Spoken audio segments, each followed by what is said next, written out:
Hello, guys. Welcome to the show. I hope everyone is doing just fine. And I hope you're living life according to your own terms and you're making sure that you're taking care of yourself and your family first before looking after other people. So, we wish you all the best from Think Africa. I want us to run along with some of the major stories making the headline in South Africa. We all know that there is an oncoming election in the country, and everyone, all the political parties are up in arms and they are all doing last minute campaign to galvanize enough support for themselves and for their political parties. So let's get through the first article. The headline reads: Independent candidate calls for change as South Africa prepares for elections. As South Africa gears up for elections on May 29, one independent candidate calling for profound change to the country's politics. There is literally no South African who needs to be convinced why we need to change. There isn't, not one. Anna Mada told the Associated Press on Thursday. Mada did not mince her words when she outlined what South African voters would be signing up for when electing candidates to parliament in the upcoming vote. A person who's voting the ANC, ruling African National Congress Party, is a person who is an accomplice who has taken a stand of declaring themselves an accomplice to the rot that is happening, she said. Made mentioned that allegations against ANC President Cyril Ramaphosa, who was accused of hiding as much as 4 million at a farm before it was stolen in 2020. Ramaphosa was cleared of wrongdoing last year by a public watchdog over the scandal. But Made said it was travesty of justice, and they still have an opportunity to put him with his big face on posters and beg people to vote for such a corrupt, incorrigible man, Meda said. While South Africa is regarded one of Africa's most advanced countries, its contradictions at stake. Unemployment and poverty stands out as the most pressing issue for the majority of people. The African National Congress, once led by Nelson Mandela, has been in power ever since the end of the apartheid system of white minority rule in 1994. So this election is going to be a very heated one. All the members are campaigning very seriously and they are hoping to become victorious in the election. We just have to wait and see how all this is going to play out. But I don't understand why the ANC has been in power for this long. They keep on winning election upon election upon elections. We don't understand why is it like that. But you know what? This is left for the people in South Africa to decide. Let's move on to our second story for today. EFF's final rally draws thousands as South Africa prepares for pivotal election. Thousands of economic freedom fighters, EFF supporters, gathered at a stadium in Polokwane, South Africa for the party's final election rally. South Africa's four main political parties have concluded their campaigns ahead of what could be pivotal election, marking a potential turning point for the country after 30 years. Malema, a Fury leader of EFF, thanked his supporters for their unwavering backing, claiming a successful campaign. I am here to conclude the campaign of the EFF. I am here to say to you, we have run a good race. We are here today because we ran a very successful campaign. The ground forces of the EFF have made everybody aware that there is a child called the EFF. who must be allowed to lead. Unemployment and poverty remain critical issues for South Africa, with an unemployment rate of 32%, the highest globally, and over half of the population living in poverty. Now, the people of South Africa must decide if they want unemployment. They must decide if they want load shedding. They must decide if they want to remain landless. The people of South Africa, it is now in your hands. We live here very proud that we did everything to make our generation very proud. The election began with a special voting on Friday, May 17 at 9 South African mission abroad. This will be followed by the main election on May 29 across all provinces, determining the composition of both national and provincial legislature.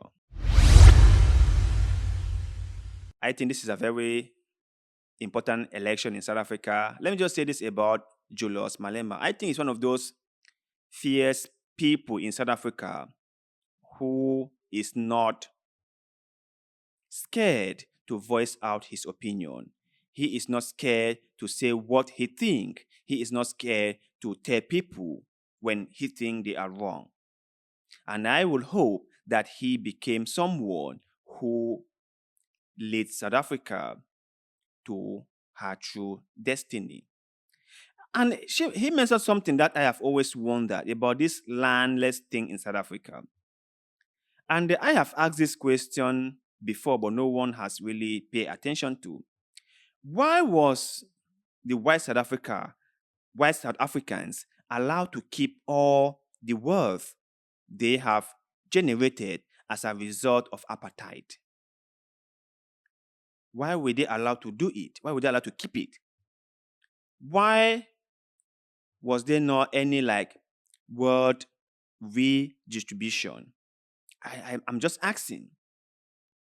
And I know some of you might think that this is not a great approach to the problem, but I just think that they gather all this wealth because of segregation, because of apartheid. And so it's but normal that they should give it back. That's what I just think. But then again, I would like to hear what you guys have to say in the comment section below. So let's continue with the next article for today. MK Party rallies ahead of critical South African elections.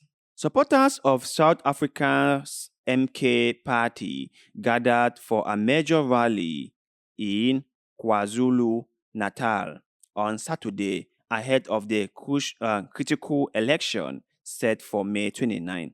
The MK Party, founded by former President Jacob Zuma, who is now 82, aims to move a significant impact in the upcoming elections.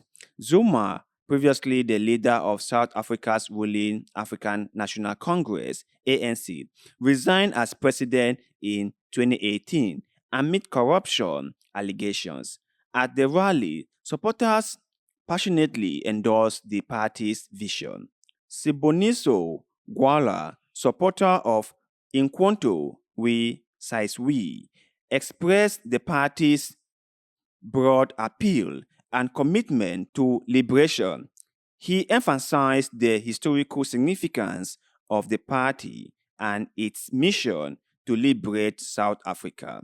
So Nkuntu is not only for the people of Natal, it is a calling for South Africa as a whole. No matter who you are, before guns arrived, we used to wield spears. Every man held a spear to protect their homes.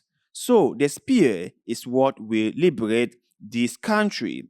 Nkuntu sure case will win the country. There is no doubt about that. We will deal with everything else as time goes. I can't speak about the ANC because they have their own ideas, and I can't speak on the EFF because they too have their own ideas, but Nkuntu will liberate black people, Gwala said. Simultaneously, another group of MP party supporters in the Eastern Cape gathered to pray for the party's success. Das von Rohe, the interim leader of the Nkuntu Sizwe party, emphasized the importance of their candidate, Jacob Zuma.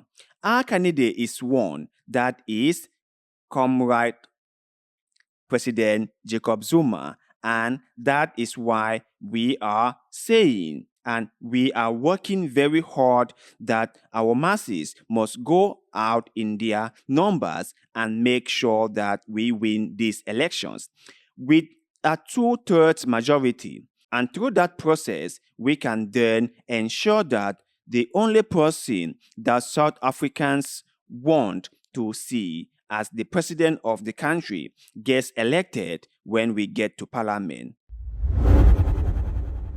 Let me just say this right.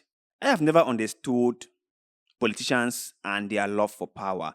It looks like when they step into a political position, they don't want to give it up. Jacob Zuma was a leader of South Africa for two terms. And when he was deposed due to corruption allegations, he was so bittered. And then he resigned from the party he serves as the leader for almost 10 years and then formed his own party. And then still want to be the party's representative for the presidency. Is that really fair? Are there no other people in South Africa who can do this job? Are there no other people in South Africa who can rule the country? Why must it be him? Remember, he is 82.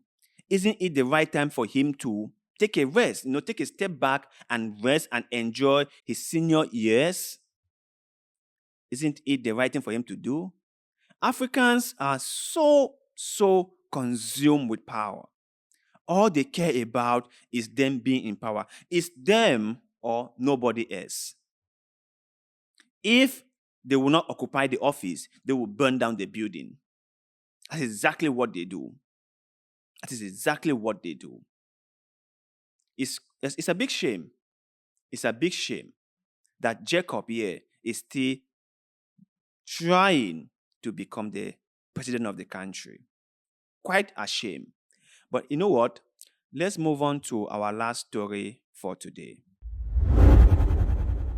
President Ramaphosa pledges billions for skills training, vows to end load shedding. South Africa's ruling party, African National Congress, ANC supporters arrived in their thousands at FNB Stadium in Johannesburg on Saturday for a final pre-election rally.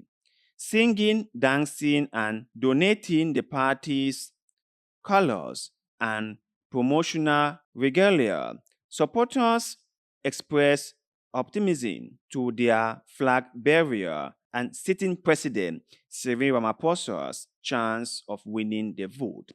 Several polls put the ANC support below 50% ahead of Wednesday's polling day, raising the prospect that it might not be the majority party for the first time since winning control of the government when Nelson Mandela led it to victory in the first all-race elections that ended white minority rule in 1994.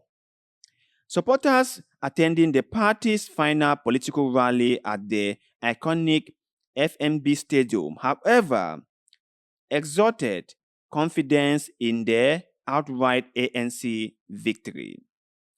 We came here and we are already celebrating because we see ANC is already going to win.